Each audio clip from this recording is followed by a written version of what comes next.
Welcome everyone.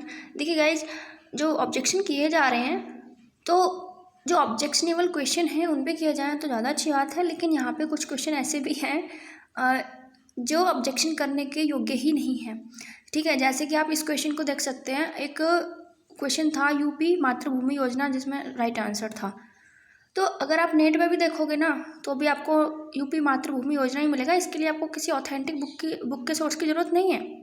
UP मातृभूमि योजना का ही उद्देश्य है कि गांव में जो इंफ्रास्ट्रक्चर है उसका विकास किया जाए, लेकिन इस क्वेश्चन पे भी ऑब्जेक्शन डाल दिया गया है। और ये कोई राहुल शुक्ला हैं राइटर, इनकी जो ग्रामीण समाज एवं विकास की बुक, वो तो इसी साल छपे हैं। वो तो आप सबको पता ही है कि ग्रामीण समाज लेखपाल के पेपर में आया है। तो इस बार ही ग्रामीण विकास की बुक्स जो है छपने की बाढ़ से आ गई थी, बहुत सारी बुक्स छपी हैं। तो ये इस बुक का सोर्स यहाँ पे दिया गया है, प्रूफ यहाँ पे दिया गया है, और इस पे भी ऑब्जेक्शन कर दिया गया है। जबकि इसका राइट आंसर आप सबको भी पता होगा कि इसका राइट आंसर यूपी मातृभूमि योजना है। अब मैंने भी आज नेट पे सर्च किया है इस चीज़ को, तो देखिए यहाँ पे क्या दिखा रहा है आपको। यूपी मातृभूमि योजना, यहाँ पे क्लियरली मेंशन है कि मातृभूमि योजना के माध्यम से ग्रामीण क्षेत्रों के इंफ्रास्ट्रक्चर का विकास करना है। ठीक है, ये मैंने नेट पे सर्च किया था। तो इसके लिए किसी ऑथेंटिक बुक की ज़रूरत भी नहीं है। और ये क्वेश्चन जो है, क्या आपको लगता है कि इस पे नंबर मिलेगा किसी को भी?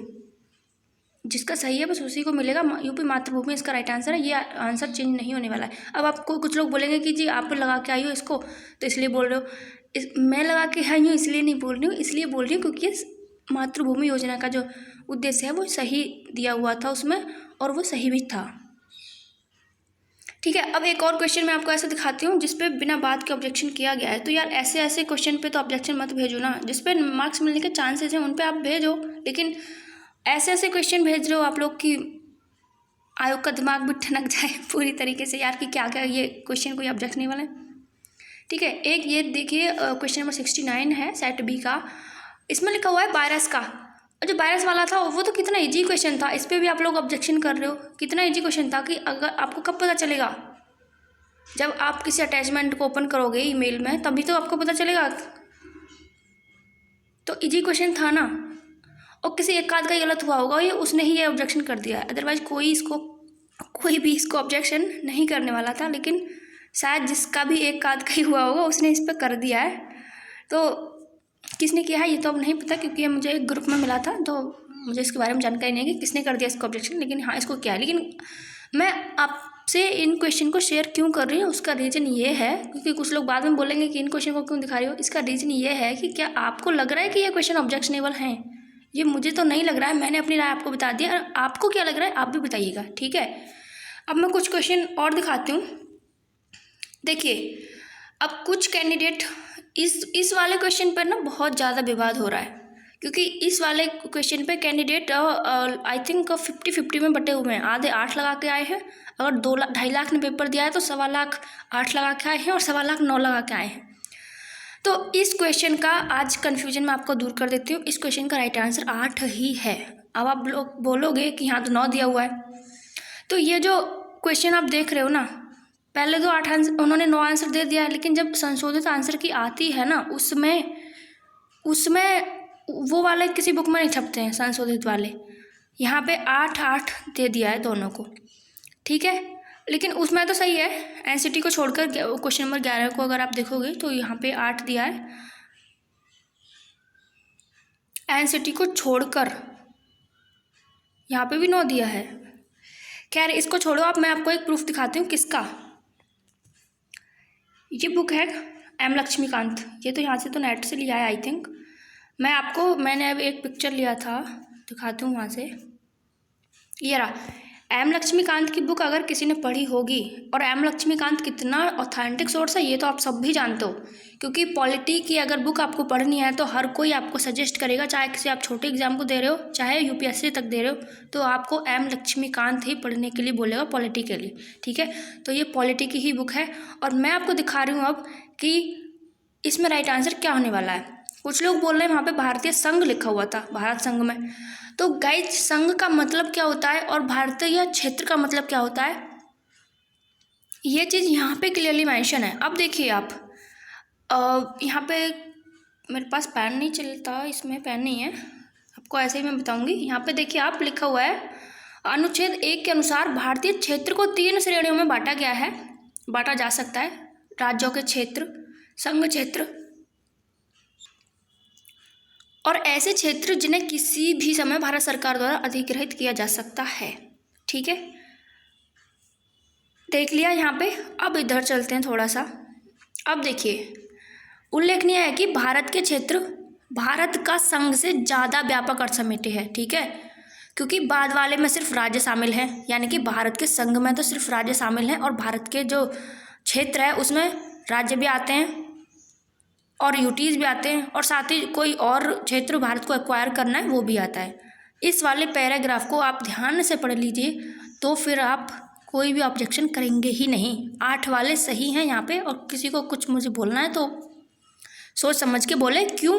क्योंकि मैं नहीं बोल रही हूँ इस बात को, एम लक्ष्मीकांत बोल रही है कि भारत का संघ जो है वो एक छोटी परिभाषा रखता है भारत के क्षेत्र के परिप्रेक्ष्य में। ठीक है, भारत के क्षेत्र में सब चीज़ आ जाती है। अब इसको एक बार फिर से पढ़ लेते हैं क्योंकि आपका डाउट जो क्लियर हो जाना चाहिए। देखिए, भारत के क्षेत्र भारत का संघ से ज़्यादा व्यापक अर्थ समेटे हैं क्योंकि बाद वाले में सिर्फ राज्य शामिल हैं, जबकि पहले में न केवल राज्य बल्कि यार मैं यहाँ पे 2 वर्ड दे दिए, सुपरफ्लुअस हो गया, बल्कि संघ शासित क्षेत्र एवं वे क्षेत्र जिन्हें केंद्र सरकार द्वारा भविष्य में कभी भी अधिग्रहित किया जा सकता है शामिल हैं। समझ गए होंगे आप लोग। संघीय व्यवस्था में राज्य इसके सदस्य हैं और केंद्र के साथ शक्तियों के बंटवारे में हिस्सेदार हैं। ये चीज़ यहाँ पे हमारे लिए काम की नहीं है, बस काम की ये 2-3 लाइनें हैं। वहाँ पे भारत का संघ लिखा हुआ था क्वेश्चन में, तो उसका मतलब यही है कि राज्यों की बात कर रहा है। ठीक है, भारत के क्षेत्र लिखा हुआ होता तो सारा का सारा यहाँ पे आ जाता। ठीक है, आई होप। और ये एम लक्ष्मीकांत की बुक है, संघ एवं इसका क्षेत्र। तो अब आपको ज़्यादा टेंशन लेने की ज़रूरत नहीं है, उसका आंसर चेंज नहीं होने वाला है, 8 ही रहेगा। ठीक है, अब अच्छा, जो मातृभूमि योजना वाले पर जिन्होंने लगाया है ना, ऑब्जेक्शन किया है, उन्होंने कहा है कि इसका राइट आंसर सहभागिता होना चाहिए। तो सहभागिता योजना में आप लोग देख लीजिए किसके लिए थी। गोपाष्टमी के अवसर पर 22 नवंबर 2020 को उत्तर प्रदेश के मुख्यमंत्री योगी आदित्यनाथ ने सहभागिता योजना के तहत 11 परिवारों में गायों को कुपोषित बच्चों के परिवार को सौंप दिया था। इस सहभागिता योजना में सरकार गायों की देखभाल करने वाले लोगों को हर महीने 900 रुपये देती है। ठीक है, समझ में आ गया कि सहभागिता योजना क्या है। और उन लोगों ने मातृभूमि राइट आंसर था, इसलिए उसको ऑब्जेक्शन कर दिया है कि सहभागिता यहाँ पे राइट होना चाहिए। अब आप देख सकते हैं कि सहभागिता योजना किस लिए है, और इसको मैंने आपको बता दिया, मातृभूमि योजना, ये तो राइट आंसर है ही। अब ये वाला क्या है, हाँ देखिए ये वाला क्या है, यहाँ पे यूपी सहभागिता योजना, इसका राइट आंसर ये लोग बता रहे हैं। ठीक है, और एक और क्वेश्चन था जिसको मैं आपको बताने वाली थी, ये वायरस वाला, ये तो बता दिया। तो वायरस वाला आप लोग बताइए कि आप लोग इस चीज़ पे क्या बोलते हैं। ठीक है, ये भी आपको करा दिया, ये भी आपको करा दिया। बाकी ये तो आज के न्यूज़पेपर में है, सॉल्वर गैंगों को वित्त विहीन कॉलेज से मिला था पेपर।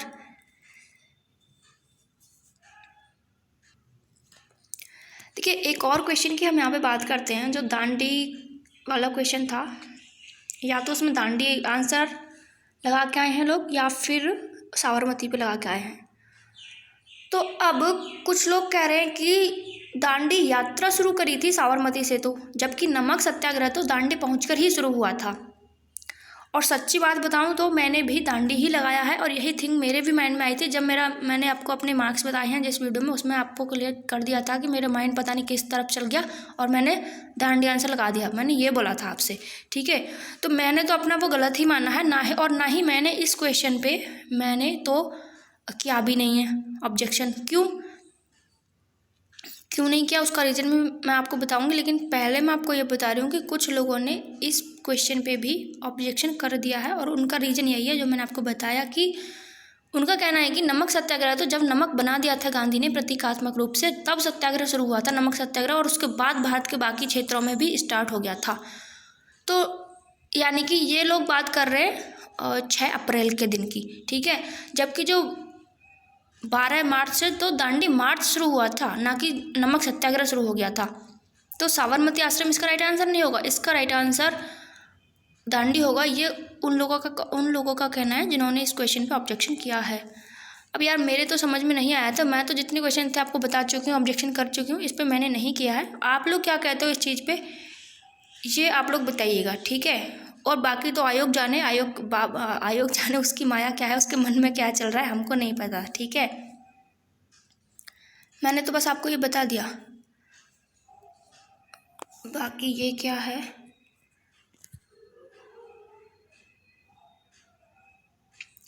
हाँ, ये जो कर्म कारक वाले की हम लोग बात कर रहे थे, कर्म कारक वाला जो क्वेश्चन था उस पर भी ऑब्जेक्शन कर दिया गया है। ये मेरा भी गलत हुआ है क्योंकि मैंने भी इस पर कर्म कारक ही लगाया था। तो मैंने, अब मिलेगा नंबर तो देखा जाएगा, नहीं मिलेगा तो भी देखा जाएगा, अब मर तो नहीं रहे हम ठीक है, ये कुछ ज़्यादा बोल दिया। अब पंचायत की जो भूषण भैया हैं, उनकी जो वाइफ हैं, वो कहती हैं कुछ ज़्यादा ही ये कुछ ज़्यादा हो गया, तो ये वाला वो कुछ ज़्यादा हो गया, ठीक है, सॉरी उसके लिए। और फिलहाल यहाँ पे बात करते हैं हम लोग कि ये क्वेश्चन मेरा भी गलत हुआ है, तो यहाँ पे ऑब्जेक्शन डाल दिया गया है। अब कुछ लोग कहेंगे जिनका संप्रदान सही है, भैया ठीक बात है, आपका सही है, लेकिन फाइनली आप आयोग के ऊपर तो छोड़ोगे। कर्म कारक वालों ने भी अपना ऑब्जेक्शन करके आयोग के ऊपर छोड़ दिया, माने ना माने, आप भी अपना आयोग के ऊपर छोड़ दो। और आपके पक्ष में तो आयोग पहले से है, क्योंकि आपने वो पहले ही राइट आंसर संप्रदान को घोषित कर चुका है। तो बाकी अब आयोग जाने, फिलहाल मैं बस आपको यही बता रही हूँ कि इस पर भी ऑब्जेक्शन किया जा चुका है, राइट। और इस वाली बुक का है, बुक ये वाली है, ये हिंदी बृहद व्याकरण कोश। अगर किसी को करना है, वैसे ज़्यादा से ज़्यादा अगर ऑब्जेक्शन जाएंगे तभी तो वो लोग मानेंगे। तो ये वाली बुक है हिंदी बृहद व्याकरण कोश, लेखक इसके ये आप लोग यहाँ पे चेक कर लीजिए। और ये वाला पेज जो है, इसको वहाँ पे प्रूफ के रूप में दिया गया है यहाँ से, ठीक है। ये क्या है, ये तो पैट का वो है अब, ठीक है, पैट की तैयारी अब करनी है हमको यार। तो अब आज का जो था वो सारा मैं आई थिंक आपको बता चुकी हूँ, अब कुछ नहीं है मेरे पास बताने के लिए। आप लोग क्या कहते हैं, क्या ये क्वेश्चन, अच्छा एक क्वेश्चन और मुझे याद आ रहा है, एक सेकंड गाइज। जो स्वच्छ भारत मिशन है ना, तो उसमें आप सब ज़्यादातर कैंडिडेट लगा के आए होंगे पेयजल एवं स्वच्छता मंत्रालय, यही लगाया होगा ना, यही लगाया होगा। लेकिन जिन्होंने ये नहीं लगाया है, उन्होंने इस पर ऑब्जेक्शन कर दिया है। इस क्वेश्चन पर भी ऑब्जेक्शन डाला जा चुका है। सबसे पहले तो यही बता दूँ आपको, और उसका रीज़न क्या दिया गया है ये भी मैं आपको बताऊं कि जो पेयजल और स्वच्छता मंत्रालय है, अब मेरे को एक तो वर्ड भी ध्यान नहीं आ रही क्या क्या है उसमें, लेकिन जो पेयजल वाला ऑप्शन था ना, वो उन्होंने करेक्ट माना है। मैंने भी यही किया था, पेयजल वाला स्वच्छ भारत मिशन किसने स्टार्ट कराया, तो पेयजल वाले ने किया, पेयजल वाला जो था वहाँ पे वो राइट था। लेकिन और आयोग ने उसी को करेक्ट भी माना है, लेकिन यहाँ पे डाल दिया गया है ऑब्जेक्शन। अब उनका कहना है कि इसमें नन ऑफ दीज आंसर होना चाहिए, क्योंकि ये जो है अब ये कोई मंत्रालय है ही नहीं, अब इसका जो विलय हो गया है जल शक्ति मंत्रालय में, ये इनका वहाँ पे तर्क है। और अब उनका कहना है कि ये तो कोई मंत्रालय नहीं, या तो इसका आंसर जल शक्ति मंत्रालय होना चाहिए या फिर नन ऑफ दीज होना चाहिए। तो अगर ऐसे ऐसे क्वेश्चन पे ऑब्जेक्शन गया और आयोग ने मान लिया, तो यार हम तो 70 से भी नीचे आ जाएंगे, सच्ची बता रहे हैं। 81 नंबर हैं और 81 की बजाय फिर अगर ऐसे ऐसे क्वेश्चन को भी मान लिया गया कि मातृभूमि योजना को मान लिया जाए और इसको पेयजल वाले को भी गलत ठहरा दिया जाए, तो फिर क्या होगा। 70 से भी नीचे आने वाले हैं बहुत सारे कैंडिडेट, मैं ही नहीं, ठीक है। तो बस इतना ही इस वीडियो में। आप लोग क्या कहते हैं बता के ज़रूर जाइएगा, ठीक है। और मिलते हैं नेक्स्ट इसी सेशन में। अब एक कट ऑफ पे वीडियो आना चाहिए क्या, आप लोग बताइए। बहुत ज़्यादा सोच समझ के बनाना होगा वो वीडियो, क्योंकि मैं भी आपकी तरह ही एक कैंडिडेट हूँ। तो मुझे क्या लग रहा है, ऐसा नहीं है कि मैं खुद को उसके अंदर रख लूँ, कट ऑफ के अंदर, और उसके बाद कहूँ कि हाँ ये कट ऑफ जाने वाली है, ऐसा कुछ भी नहीं है। लेकिन आप लोग बताइएगा ज़रूर, क्योंकि बहुत सोच समझ के बनाना होगा वो, ठीक है। तो बता के ज़रूर जाइएगा, ओके। सो मिलते हैं नेक्स्ट वीडियो में, तब तक के लिए नमस्कार, जय हिंद।